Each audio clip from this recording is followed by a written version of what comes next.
Bonjour, chers panélistes. Bonjour, madame. Comment allez-vous? Bonjour, monsieur Calais. Comment vous êtes? Alors, comme mon confrère l'a dit tout à l'heure, nous allons commencer le panel sous le thème compétitivité de l'industrie textile béninoise et son adaptation au marché international. J'espère que de vous tous, vous allez retenir de très belles informations de ce qui serait dit. Et sans plus tarder, nous allons commencer par demander à nos panélistes de se présenter rapidement. À vous, madame. Bonjour tout le monde, je suis Nadia André, la reconductrice du gouvernement.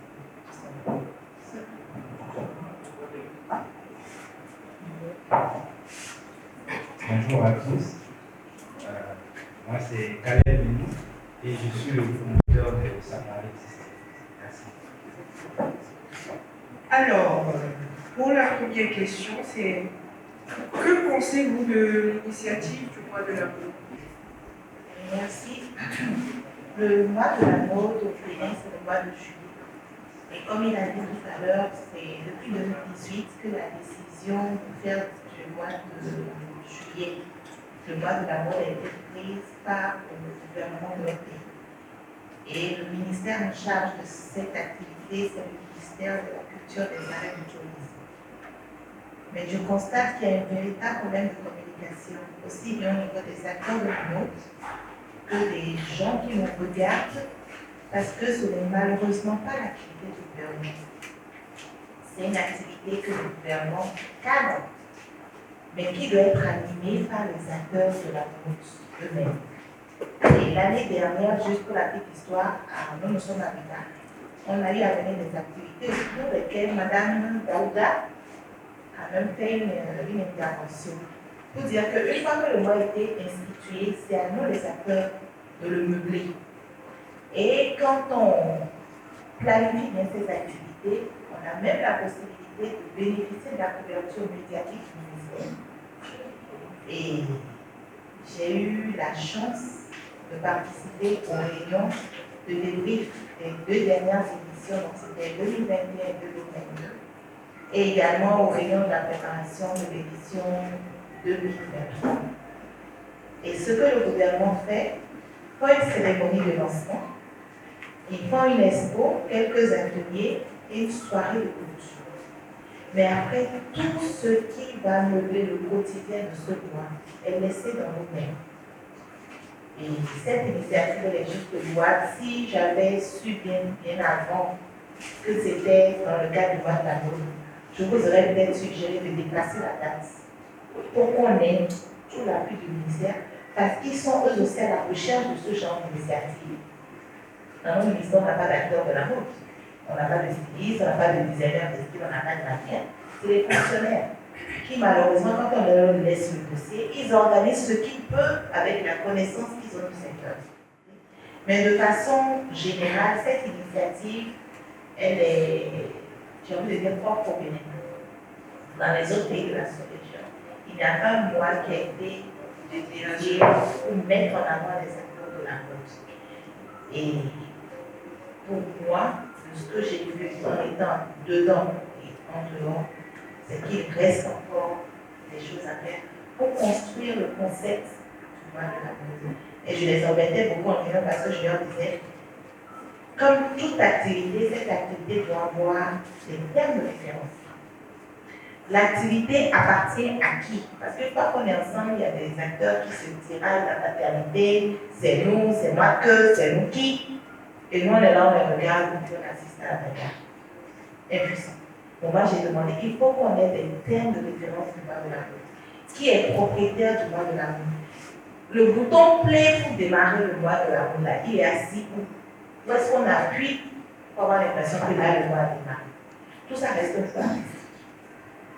Donc c'est bien qu'on échange, mais pour les années à venir, il faut peut-être qu'on se rapproche des autorités et qu'on commence réellement à rentrer dans le mois de la mode au lieu de faire des activités annexes. On n'aura pas la bonne des activités. Merci beaucoup. Alors, en matière de textile, est-ce qu'on peut dire qu'on a véritablement une filière ou au Bénin en général? C'est à Ah oui. Mais personne n'est nu ici. Hein. Tout le monde est habillé avec du textile. Donc il y a une filière. Maintenant, comment est-ce que la filière est structurée, comment est-ce qu'elle est animée et quels sont les acteurs de la filière, c'est un autre débat. Mais quand vous me posez la question à moi, la filière textile au Bénin, elle commence par les champs. Elle s'arrête au port autonome. Et puis il y a des outsiders comme nous là, qui travaillons le 0,0000000 quelque chose comme ça du coton qui est produit au Bénin. Et en tant que filière, ça reste encore un peu diffus.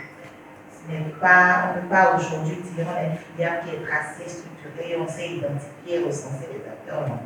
On a une grande production cotonnière, on a une grosse partie de la production qui est sortie. On a les transformateurs que nous sommes, chacun se débat à son niveau. Et notre bataille serait récompensée par la décision d'achat des consommateurs que nous sommes. D'accord? Et à partir de ces décisions, on peut réellement commencer à parler de filière. Mais avant même de penser à la structuration de la filière, quels sont les textiles propres au Bénin? Quand j'arrive au Bénin ou quand j'ai une amie qui vient de l'Australie et elle me dit, tiens, j'ai une soeur qui m'a dit de lui ramener du tissu du Bénin. Est-ce qu'on a une définition, un produit dont la définition nous amène à dire que ça, c'est le tissu du Bénin et c'est propre au Bénin, je peux lui envoyer sans équivoque? C'est une question. J'ai l'impression que la réponse est malheureusement non.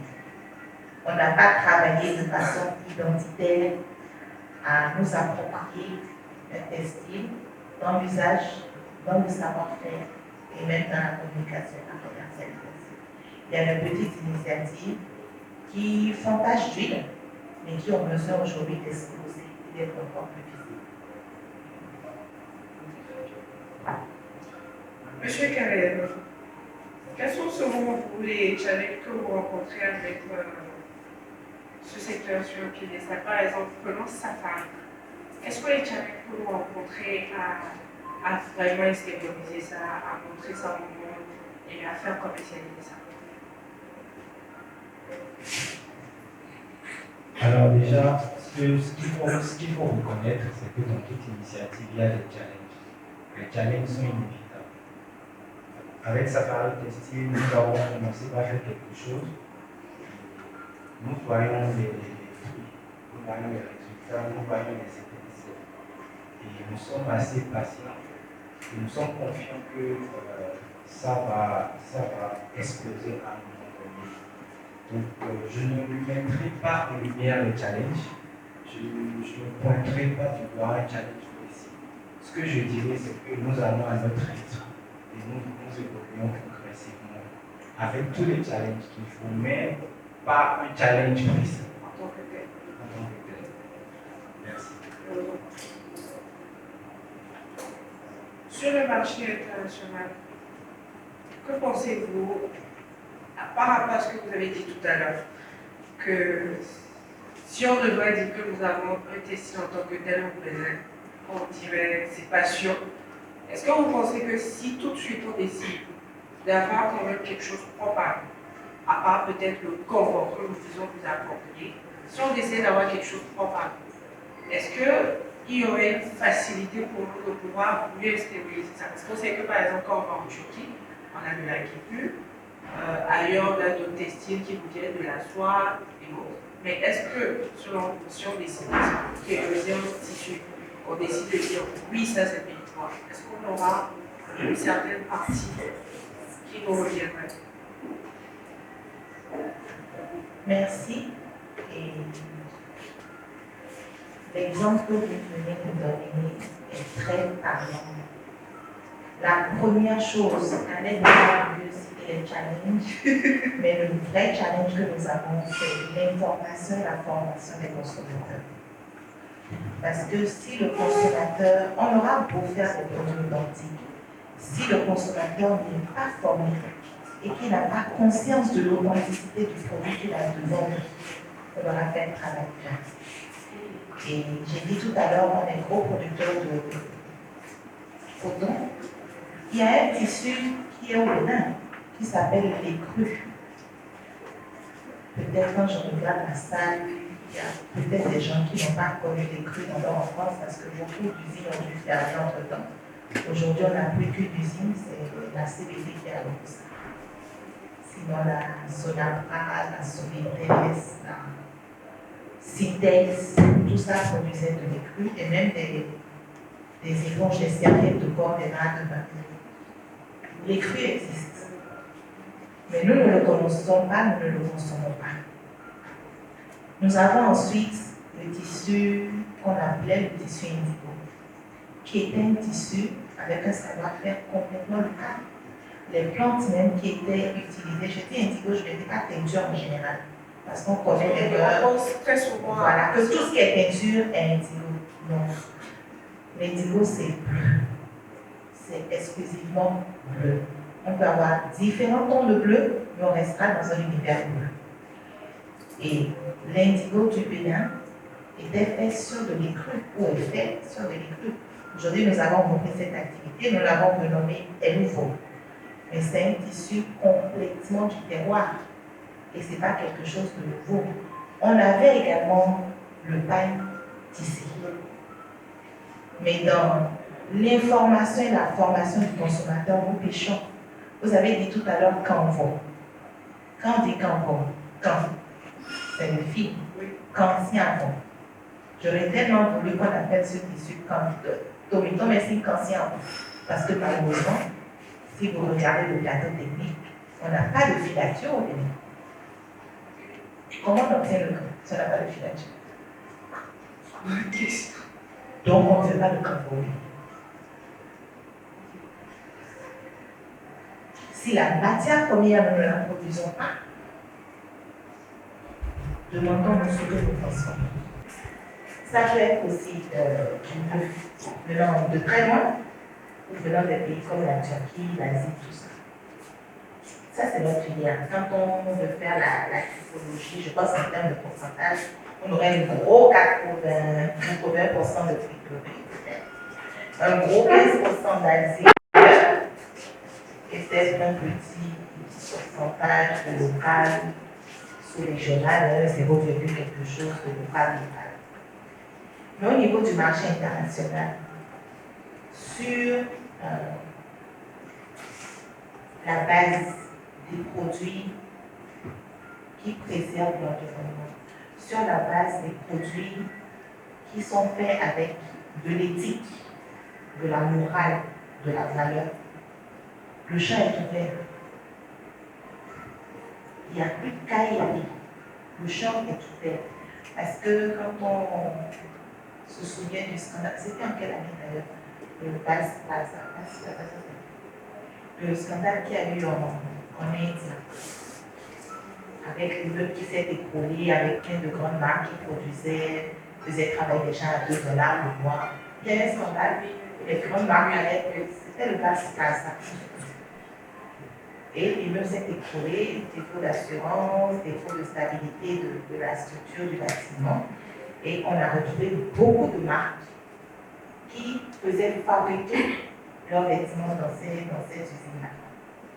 Il y a eu beaucoup de morts. Les journalistes sont allés investiguer. Ils ont retrouvé les étiquettes de ces marques-là.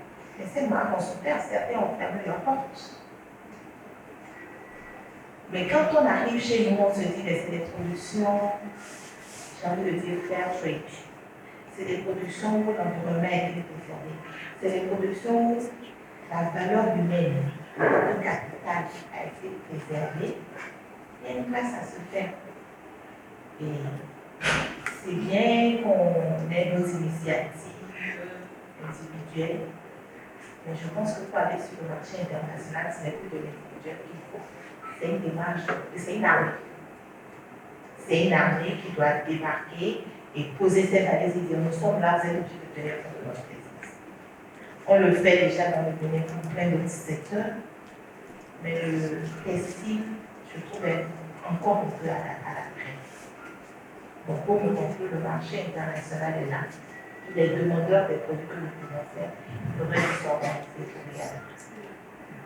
Merci. Monsieur Kellen, selon vous, quel est l'impact de la zone industrielle du textile, c'est-à-dire celle de l'OJB?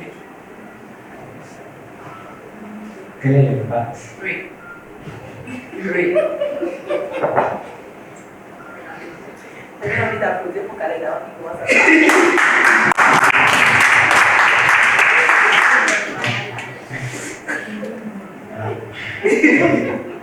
C'est une très très grosse question.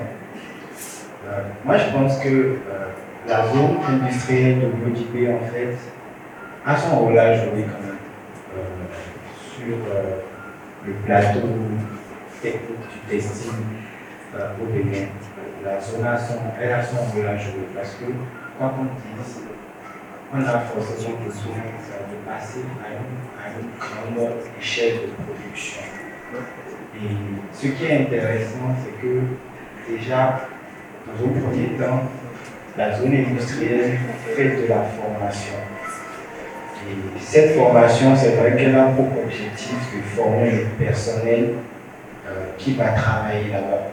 Mais en même temps, ça a aussi un impact parce que ça va aussi permettre d'avoir de la main-d'œuvre qualifiée pour les autres qui vont suivre le pas, mettre en place des unités de production. Il y aura de la main-d'œuvre de qualité, tout faire le travail à l'échelle. Parce que quoi qu'on dise, il faudra passer à un moment donné à la production d'échelle. Donc la zone industrielle de l'OJB, c'est un peu comme un éclaireur qui essaie de nous mettre sur la voie de l'industrialisation dans le domaine du textile, que ce soit au niveau de la filature, au niveau du tissage, et aussi de l'ennoblissement et de la confection des vêtements. Voilà, merci. Merci beaucoup. Madame Malevaux, un petit apport? Il a tout dit. Il a tout dit. C'est vrai qu'on a eu des ateliers avec le cabinet MD Consulting et la BATS pour réfléchir à comment ne pas rater ce départ-là, comment monter dans ce train. Je pense que les mécanismes d'accès au train sont encore un peu en discussion, tout doucement. Mais pour moi, ce que j'ai vu de l'OJB, ce n'est pas pour moi. De toute façon, la zone à vocation pas à fournir le marché local. C'est produire ici et envoyer où il y a le pouvoir d'achat. Donc l'OJB, c'est l'OJB, port autonome. Et après, peut-être que ça reviendra en février en acheter. Je voudrais quand même. Oui, allez-y. C'est vrai qu'il y a cet aspect-là de la chose. C'est deux revers de la médaille. Parce que c'est vrai, il faut le reconnaître que l'OJB ne sert que les intérêts de l'OJB. Mais on va forcément, le Bénin va forcément avoir, comment dirais-je, comme l'effet de pluie de neige, de tout ce que ça va apporter. C'est à la fois positif et légèrement négatif. Alors, c'est tout pour moi. Nous allons laisser la chance au public de pouvoir poser des questions. Alors, ma première question, vous parlez tout à l'heure des matières premières par rapport à Cambon. Je me demande s'il n'y a pas de matières premières au Bénin par rapport au Cambon. Pour ce que je comprends, c'est le coton. C'est à base de coton. Je ne sais pas si c'est pas à base de coton ou s'il y a d'autres matières. Aujourd'hui, dans ma sous-région, le coton, le Bénin est un pôle par rapport à la production de coton. Est-ce qu'il n'y a pas une politique pour pouvoir permettre aux cotonculteurs de pouvoir aider les artisans ou ceux, les tisserands, je veux dire, de pouvoir produire le carbone au niveau toutes les étapes, c'est-à-dire le cambo léger, le cambo pur, le cambo de programme. Est-ce qu'il n'y a pas le cambo qui permet, pardon, le coton qui permet de faire ça? Parce que j'ai pu comprendre que vous avez dit qu'il n'y a pas assez de matières premières pour pouvoir produire le cambo. Merci. Sur la question que vous avez posée, nous avons la production de coton au champ. Il est récolté, il est égrené. On a les graines de coton, on a les fibres de coton. Quand on dit fibre, ce n'est même pas encore du coton hydrophile. D'accord? C'est encore une autre industrie qui prend ces fibres pour les transformer en fibres. Et après, une autre industrie va prendre ces fibres pour les tisser et en faire maintenant du tissu. Ce que nous avions chez nous de façon traditionnelle, c'était le filage du coton à la main, où les bonnes dames dans le nord roulaient le coton, les fibres, jusqu'à en faire du fil. Et c'est ce qui nous donnait ce cambon. Souple, mais lourd. Parce que les fibres, les fils qui sont filés à la main ne sont pas suffisamment fins. Quand vous arrivez par exemple dans les industries chez nous qui produisent du tissu, vous allez voir qu'ils partent de la fibre. La fibre est taillée, nettoyée, filée, encollée pour être tissée. Le fil qui sort de ces usines-là est tellement fin que même ces usines, pour les utiliser dans le tissu, sont obligés de faire ce que j'appelle l'encollage pour les gainer, leur donner de la résistance. D'accord? Et eux qui utilisent. Mais ce fil, vous ne pouvez pas le mettre sur un métier à tisser. La particularité du fil qui va rentrer dans un métier à tisser est un fil qu'on appelle un fil breton. Et pour nous les femmes, c'est un fil, quand on le regarde à la loupe, ça ressemble au torsadé que nous faisons sur nos cheveux.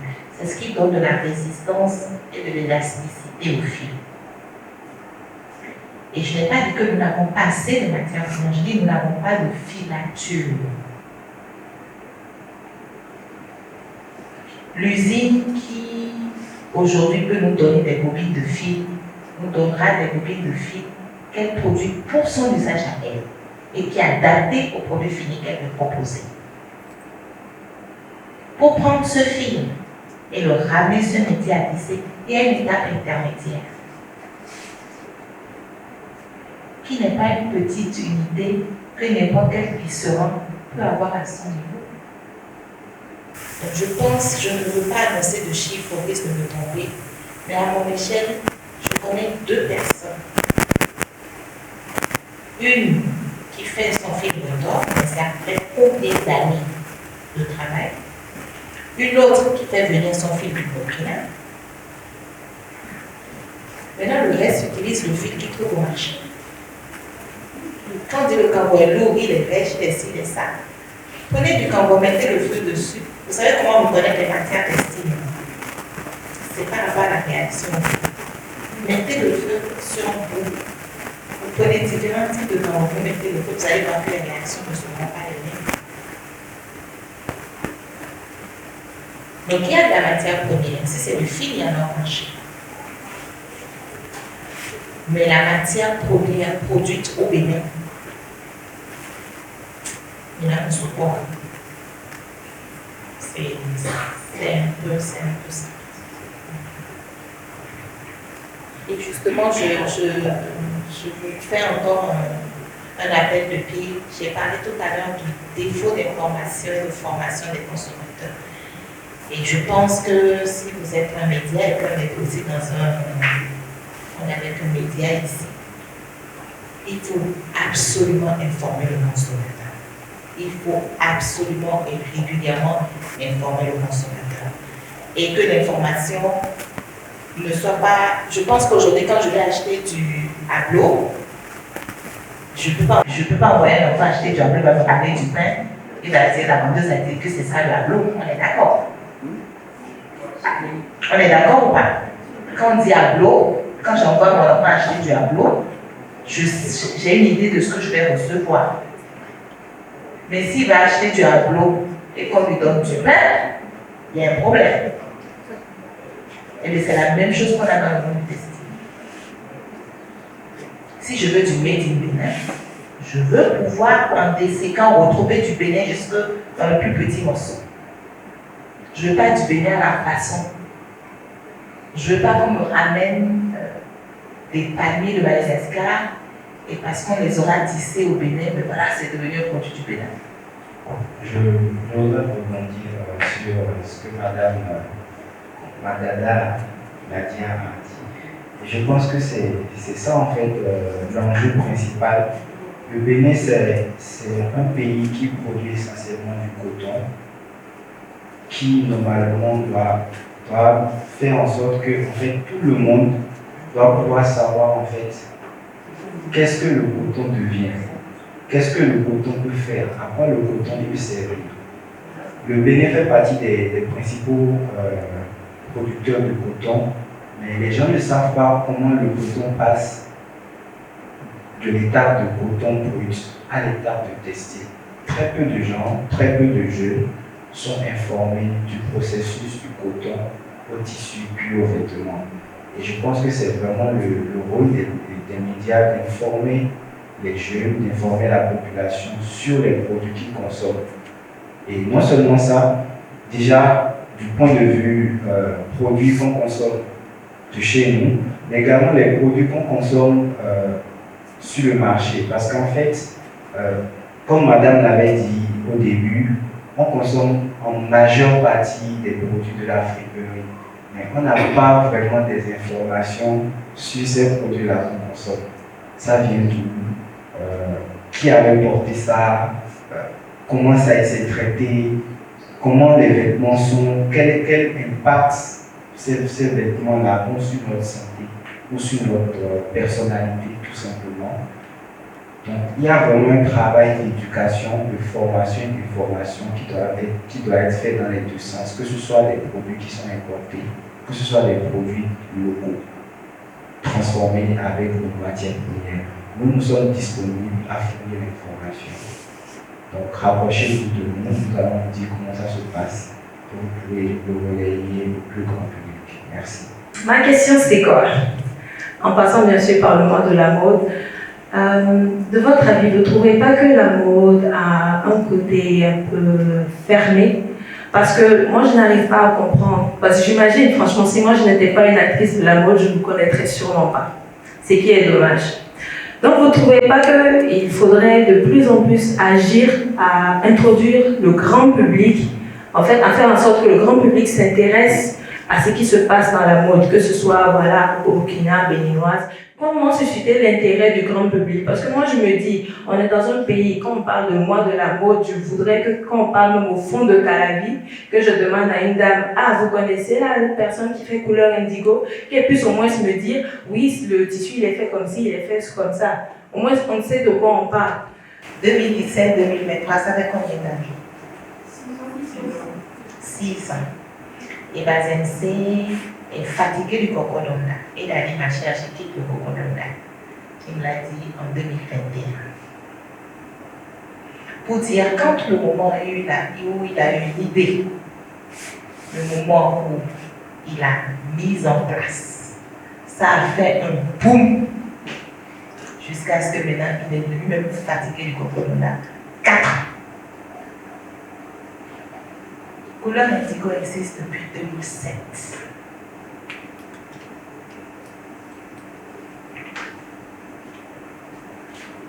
Couleur indigo existe depuis 2007 et sont portées par ces 2 petites épaules que vous voyez. Et c'est ça la particularité du Bénin. Et c'est d'autant plus, j'en parle, j'ai des frissons, c'est d'autant plus révoltant que pour une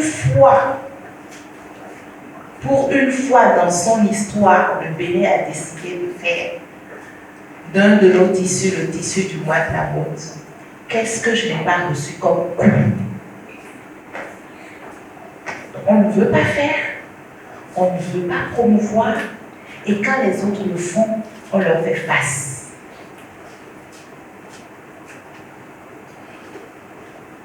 J'étais aux premières heures c'était la Bobo Fashion Week. Figurez-vous que le pain dont il parle s'appelait Chitibarala. Chitibarala, c'est le pain que les femmes, on appelle chez nous Dovon. Elles portent en bas du vêtement. Et ces gens, mon mari n'a même pas de quoi m'acheter une petite culotte. Mon mari n'a rien. C'était ça l'histoire de Chitibarala. J'ai mis les pieds au Burkina la première fois en 2007. J'étais en mission, je suis arrivée à Bobo. J'ai acheté le Chitibarala à terre au marché de Bobo. Les 4 pagnes à 2000 francs. Mais grâce à l'activité de, je l'appelle affectueusement Sénat, aujourd'hui, le corps Cordonda, si tu n'as pas 8000 francs, il ne faut pas t'approcher. Et quand il a commencé, les gens auraient pu se dire, il va encore, il est parti sortir ça tout. Non. Il a cousu le premier défilé qu'on a fait à Bobo. On a fait des ateliers, on a fait des défilés de rue. Il a fini, il a fait une tenue qu'il a emballé les parties données à son excellence Roch Kaboré. Il a donné à Madame Kaboré. Kaboré n'a pas trouvé que c'était un chiffon, il l'a porté. C'est fait dans son pays. Les femmes de son pays, un artisan de son pays qui a pensé à lui, ça me suffit. Nous, ils sont fabriqués la pièce là, le prix là, le col là, la main, c'est bon, on est deux. Kaboré a porté. Et parce qu'il a porté, d'autres personnes ont commencé à porter. Angélie la Jolie. Comment? Angélie la Jolie, elle est passée au Burkina. Mais si nous-mêmes, on ne montre pas de l'amour et de l'attrait pour nos affaires. Voilà, j'ai mis mon enfant au monde. C'est toi ici, quitte ici, tu es vilain. C'est le voisin qui m'a dit non, ton enfant est joli. Non. C'est nous-mêmes. Tout à l'heure, quelqu'un a posé la question du canvas souple. J'ai écouté. On veut même aller jusqu'à avoir du canvas souple. Pourquoi faire? À chaque usage, une matière. Si c'est riche, si c'est raide, faisons des créations qui vont avec sa raideur, c'est sa force. Mais on veut tout à notre façon, on veut tout. Mais maintenant, on ne fait pas grand-chose. Ne nous mentons pas, nous ne faisons pas grand-chose. Le mois de la mode, depuis l'année dernière, parce que la première participation qu'on a eue, j'étais encore à Ouaga. Donc j'ai été sollicitée, j'ai envoyé la connexion. La deuxième édition, c'était pendant Covid. On nous a dit que ce ne sera pas des tenues, mais vous faites un costume. Quelque chose de pas portable. On a fait quelque chose de pas portable. Et 2022, c'était, tu sais, est-ce que je dis, votre mois de la mode même qui ne regarde que Cotonou, là, ça me fatigue. Je fais mes activités à Ouaga.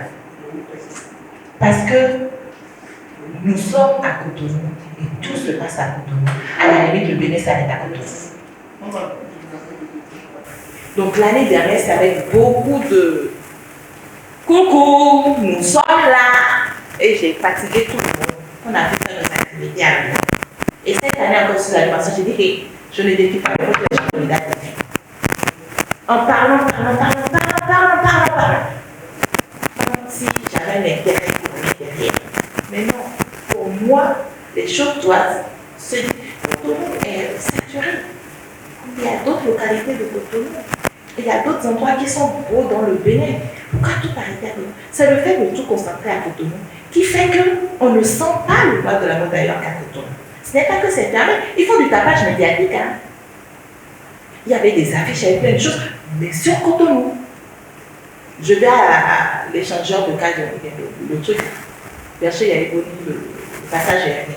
J'ai un visuel là-bas. On arrive à la place des martyrs, c'est un visuel. L'ancienne radio est un visuel. Oui, Cotonou. Donc, tant que ce sera comme ça va rester fermé. Donc là, nous sommes à Canapi, c'est déjà un bon début. Peut-être que demain, on ira à Goumi. Et de proche en proche, on va avancer. Mais acceptons de nous éloigner un peu de la mère capitale. Et c'est ce qui va aussi nous donner de l'essor et de l'authenticité. Mais que chacun de nous soyons des ambassadeurs de quelque chose.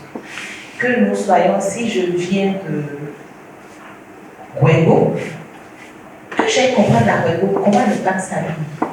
Ou bien comment les femmes s'habillent. Comment est-ce qu'une femme opère la décision de ce matin, je me lève, voilà ce que j'ai envie de me mettre sur le corps. Si je marche dans les rues, moi je n'arrête pas de pratiquer John Beda qui est mon directeur artistique. Je viens de trouver une fille là, elle sort de l'école, j'ai trouvé qu'elle a la bonne taille, j'ai pris le numéro de sa maman, il faut l'appeler. Tiens, je viens de ça. Je ne fais que ça. Et il n'y a que comme ça qu'on va retrouver un jour sur l'été une fille de Bida, une fille d'Aboumé, une fille qui vient de Balikouara. Je dis n'importe quoi, mais c'est comme ça que ça va voyager. Donc chacun de nous, qu'on en fasse notre philosophie, notre façon de penser, que le terroir d'où nous venons là, il n'était pas développé, mais il est basé. Et qu'on l'intègre dans nos démarches. C'est ce qui nous donne de la valeur. D'accord? Quand on regarde l'histoire de la mode, l'histoire du vêtement, l'histoire du costume, comment tout cela s'est structuré. Il n'y a pas quelqu'un qui est resté dans son bureau qui a dit, bon, premier niveau sans demain voir. Non. Le temps a agi. Les expériences ont parlé. Les acteurs se sont mis ensemble. Les professions se sont créées, se sont professionnalisées. D'accord? On va faire notre cheminement. Mais il faut qu'on le fasse avec de vrais sauts, de vrais galons, parce qu'on n'a plus le temps d'aller doucement. En tant qu'acteur local, je ne me sens pas menacée par l'OGB. Je pourrais même dire, au-delà d'une menace, ça pourrait même être une opportunité. Mais laquelle? Et c'est pour ça qu'on doit pouvoir trouver le bon filon du partenariat. On doit vraiment trouver le bon filon. Mais là, ce qu'on voit, on a vu l'OGB. Je pense que beaucoup de personnes ne pourront pas dire on n'a pas vu l'OGB, on connaît l'OGB. Mais il y a d'autres choses qui sont plus menaçantes que l'OGB, mais qui ne sont pas visibles. Comment les aborder? Comment se préparer? Comment accepter le rouleau compresseur qui se déroule sur nous et continuer à exister? C'est ça les challenges. Et l'OGB fait de la formation. Parce que si je dois récupérer un couturier qui ne sait coller que les cols, qui ne sait monter que des manches, si je n'ai pas 18 autres personnes pour faire le reste, comment je finis mon vêtement? Donc, la formation qui donne me sert si j'ai un modèle superposable leur, à une plus petite échelle, mais superposable. Si ce n'est pas le cas que dans mon atelier, je prends du début à la fin, j'aurais besoin d'un couturier que nous formons de façon classique. Certes, il y a des choses à mettre sur la formation, mais au moins, c'est un professionnel de quelque chose. Donc voilà ce que j'ai à dire par rapport à l'OGB. Et je dirais, parce que j'ai vu que tout à l'heure, il y a l'atelier sur la Fashion Week, et je nous inviterai tous. Aujourd'hui, on a de superbes outils en ligne. Avec les téléphones, on a accès à toutes sortes d'informations. Allez sur Google, regardez l'histoire de la mode. Regardez comment le prêt-à-porter est né. Ça n'a pas toujours existé. Comment le prêt-à-porter est né. Ensuite, regardez comment les Fashion Week sont nés. À quoi ça correspond? Ça s'adresse à qui? Qui sont les acteurs, les clients de la Fashion Week? Et après, qui sont les consommateurs? Documentons-nous, informons-nous. Et c'est vrai, l'information viendra à nous, mais elle viendra au moment où elle viendra. Mais si on va la chercher, on aura de l'avance. Merci beaucoup. Monsieur Kalem, vous avez quelque chose à ajouter? Je n'ai pas grand-chose à ajouter, mais ce que je voudrais dire, c'est que bon, ici sur le plateau, nous sommes des producteurs de textiles. Il y a la production textile et il y a le secteur de la mode, c'est-à-dire du vêtement. Donc, Le travail qu'il y a à faire aujourd'hui, c'est de pouvoir trouver des synergies entre les deux secteurs, c'est-à-dire le textile et la mode. Parce que Madame Nadia parlait tout à l'heure qu'elle essayait de valoriser, mettre en avant son tissu pour le mois de la mode. Et il y a eu des oppositions, il y a des challenges et tout. Et c'est réel, c'est effectif, parce que nous, quand on fait le tissu, c'est le créateur qui met en valeur le tissu. Mais il y a beaucoup plus de difficultés aujourd'hui d'avoir la synergie entre un créateur béninois et un producteur de textile béninois pour faire le travail. C'est-à-dire que le créateur de mode béninois va peut-être te dire ou te demander de l'argent pour pouvoir mettre en valeur ton tissu. Peut-être mettre en valeur ton tissu et ne pas dire que c'est de chez toi qu'il a eu. Je ne sais pas si tu vois un peu la Oui, nuance. c'est quelque chose que j'ai remarqué chez vous.